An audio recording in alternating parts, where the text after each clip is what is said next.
கலைஞரின் குறளோவியம் தொடர்ந்து பார்த்துக்கிட்டு இருக்கோம். கலைஞரின் குறளோவியத்தில் இன்னைக்கு என்ன குறள் பார்க்க போகிறோம் அப்படின்னா, கலைஞரின் குறளோவியம் புத்தகத்தில் பக்கம் 270 அந்த பக்கத்தில் இருக்கக்கூடிய நசையார் நல்கார் எனினும் அவர் மாட்டு இசையும் இனிய செவிக்கு அப்படின்னு ஒரு அருமையான குறள். இந்த குறள் குறித்து கலைஞர் என்ன சொல்றாரு, இந்த குறளுக்கு கலைஞர் என்ன கதை சொல்றாரு அப்படின்னு பார்ப்போம்.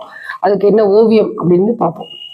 அதாவது ஒரு காதலன் காதலி, ஒரு பெண் வந்து ஒரு காதலி இருக்கா. அவன் வந்து அவன் காதலன் மேல அவ்வளவு உயிரா இருக்கான். அவனுக்காக தன் உயிரை கூட கொடுக்க தயாரா இருக்கக்கூடிய ஒரு காதலி.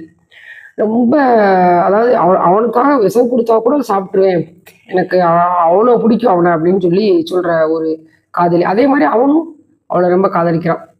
இந்த இருவரும் காதலிச்சுட்டு இருக்கும்போது கொஞ்ச நாள் கழிச்சு கொஞ்சம் பிரிவு வருது. அவன் ஒரு சொந்த மண்ணை காப்பாற்றுவதற்காக போருக்கு போயிடறான். அப்ப பிரியக்கூடிய சூழல். அப்ப ரொம்ப பிரிவில் இந்த காதலி வாடுற மாதிரி ஒரு காட்சி. காதலன்ட்டு இருந்து ஒரு கடிதம் கூட வரலையே, 1-2 கடிதங்கள் வந்துச்சு. அந்த போர்ல இருக்கக்கூடிய அந்த வெற்றி திருமகள் அவன் கூட சேர்ந்து அணைச்சிக்கிட்டு என்னை மறந்துட்டாலோ அப்படிலாம் கூட புலம்பி ரொம்ப இது இப்படி ஒவ்வொரு செய்தி வருது. உன்னுடைய காதலன் நல்லா வெற்றி பெற்றுட்டு இருக்கான் அப்படின்னு ஒரு செய்தி வருது. இன்னொரு செய்தி வந்து உன் காதலன் வந்து மார்பில் அடிபட்டு கிடக்குறான் அப்படின்னு சொல்லி கேட்குது. இன்னொரு அடிபட்டு உன் காதலன் சாகலை, ஆனா அங்க அவங்க பகைவர்களை கூட்டிட்டு போயிட்டாங்க. அவங்க வந்து இது பண்ண சொல்றாங்க, அதாவது மண்டையிட்டு மன்னிப்பு கேளுன்னு சொல்றாங்க. ஆனா உன் காதலன் அப்படி கேட்க மாட்டேங்கிறான் அப்படின்னு சொல்லி நான் வந்து எதுக்கும் வேணாலும் இது பண்ணுவேன், நான் மன்னிப்பு அதெல்லாம் நான் கேட்கவே மாட்டேன் அப்படின்னு சொல்லி அது அந்த அந்த இடத்துல என்ன சொன்னா, என் காதலன் மீண்டு வந்து என்னை அன்பு கூற மாட்டான்னு எனக்கு தெரியும், ஆனா அவன் வந்து இறந்துட்டான், மன்னிப்பு கேட்காம ஒரு மண்டியிடாம அவன் இறந்துட்டான்.